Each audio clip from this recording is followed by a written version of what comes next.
Salut et bienvenue à tous pour un nouveau top 10. Dans cette vidéo, nous allons vous présenter les 10 meilleurs films d'horreur disponibles sur Netflix en 2022. La liste de cette vidéo couvre presque tous les sujets, des histoires apocalyptiques en passant par l'exorcisme, il y en a pour tous les goûts. Avant de commencer, assurez-vous de regarder la vidéo jusqu'à la fin pour ne manquer aucune série de cette liste. Numéro 10, Cargo. Vous ne pouvez pas perdre espoir. Après qu'une épidémie s'est répandue dans toute l'Australie et qu'il a perdu sa femme à la suite d'une morsure d'un zombie, un père cherche une personne de qualité qui serait prête à prendre soin de sa fille Rosie. Ce film est un film à suspense post-apocalyptique australien sorti en 2017. Il s'agit d'un remake du court-métrage homonyme des mêmes réalisateurs. Je comparerai ce film à un épisode de Walking Dead avec peu de zombies. Centré principalement sur les personnages, le film peut ne pas être très convaincant pour vous si vous n'êtes pas parent. Mais en le regardant avec le bon œil, il vous procurera du plaisir. Numéro 9, Dracula Untold. J'attends depuis une éternité la venue d'un homme aussi puissant que toi. L'histoire débute en 1462. La Transylvanie vit une période de calme relative sous le règne du prince Vlad III de Valachie et de son épouse bien-aimée Minra. Ensemble, ils ont négocié la paix et la protection de leur peuple, avec le puissant empire ottoman, dont la domination ne cesse de s'étendre en Europe de l'Est. Mais lorsque le nouveau roi des Turcs demande à Vlad 1000 garçons, dont son fils, pour créer une armée, celui-ci obtient un terrible pouvoir qui lui permettra de protéger son royaume et sa famille des Turcs, mais à un prix terrible. La réalisation du film est super, les effets spéciaux incroyables, le jeu d'acteurs magnifique, et surtout, ils ont su adapter le mythe de Dracula malgré le fait que ce soit un peu cuisiné à la sauce Hollywood. Un bon film qui vous surprendra agréablement. Numéro 8, Dakra. Yasmine, une étudiante tunisienne en journalisme, et ses deux amis se sont lancés dans une mission universitaire pour résoudre la froide affaire de Mongia, une femme retrouvée mutilée, il y a 20 ans aujourd'hui emprisonnée dans un asile et soupçonnée de sorcellerie. Alors qu'ils poursuivent leur enquête, les trois amis tombent dans le monde archaïque et inquiétant de Dakra, un complexe de campagne isolée rempli de chèvres, de femmes silencieuses, de mystérieuses viandes qui sèchent et de marmites fumantes.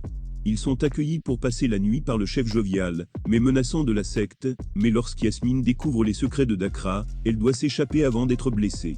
Ce film a une très bonne cinématographie et atmosphère, l'intrigue sans être forcément la plus originale est toujours très prenante. N'hésitez surtout pas à le regarder. Numéro 7, Knock Knock.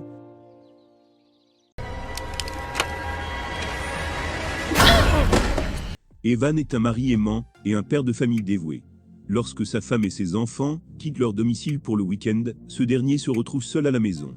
Un soir d'orage, deux jeunes femmes cognent à sa porte afin de lui quémander de l'aide. Evan n'hésite pas à leur ouvrir sa maison pour les secourir. Ce qui commença comme un geste altruiste se transforme en une nuit de sexe torride, et ce qui aurait pu être une simple erreur de parcours se transforme en cauchemar. Malgré une intrigue mince, ce film n'est pas ennuyeux. Si vous voulez sortir un peu de votre champ habituel, je vous le conseille fortement. Numéro 6, La Plateforme. Dans un futur proche, des prisonniers sont détenus dans des cellules verticales. Ceux qui logent dans les cellules supérieures sont nourris, tandis que ceux des cellules inférieures meurent de faim. Gorang, un détenu fraîchement débarqué, va se battre pour essayer de changer le système. Avec une bonne réalisation, ce film a la capacité de capter notre attention, et il faut aussi louer le fait que dès le début du film, on est mis dans l'ambiance assez glauque et sombre de l'histoire. Si vous cherchez un film qui vous scotche dans votre fauteuil, alors allez voir La Plateforme. Numéro 5, Bed Box.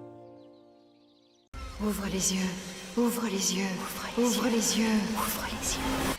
Dans le sillage d'une terreur mondiale inconnue, une mère doit trouver la force de fuir, avec ses enfants sur une rivière dangereuse en quête de sécurité.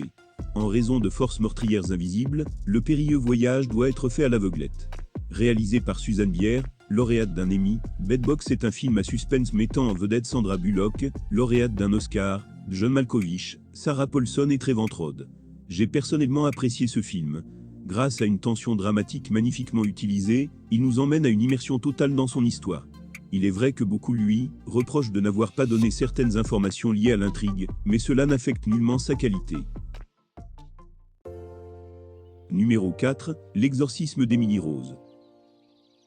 Lorsqu'Emily Rose quitte sa province, c'est pour aller étudier à l'université. Une nuit, seule dans sa chambre d'étudiante, elle est la proie d'hallucinations et d'une rencontre surnaturelle qui la laissera épouvantée. Convaincue qu'elle est harcelée par les forces démoniaques, Emily sombre peu à peu, victime de symptômes de plus en plus spectaculaires. Perdue et terrifiée, Emily demande au prêtre de sa paroisse, le père Richard Moore, de l'exorciser. Au terme du combat contre sa possession, la jeune fille trouve la mort. Accusée d'homicide par imprudence, le père Moore se retrouve au cœur d'un procès qui va ébranler les convictions de tous. L'exorcisme d'Emily Rose n'est complètement pas, comme on l'annonce, un film d'horreur. C'est aussi un film à suspense vraiment original. On a souvent l'habitude de voir des procès dans les films, mais jamais sur ce genre de sujet, ce qui est vraiment innovant. Numéro 3, How It Ends. Elle est toute seule, à 3000 km. Alors je te pose la question. Tu viens avec moi ou pas? L'histoire de ce film suit un homme en pleine apocalypse, qui se bat contre vent et marée, afin de retourner auprès de sa femme enceinte, qui se trouve à des milliers de kilomètres.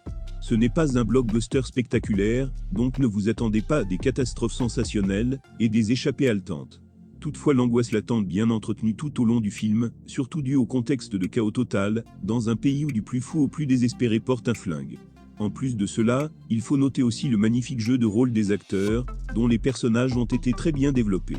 Bref, vous pouvez voir dans ce film, la nature humaine à son meilleur, comme à son pire.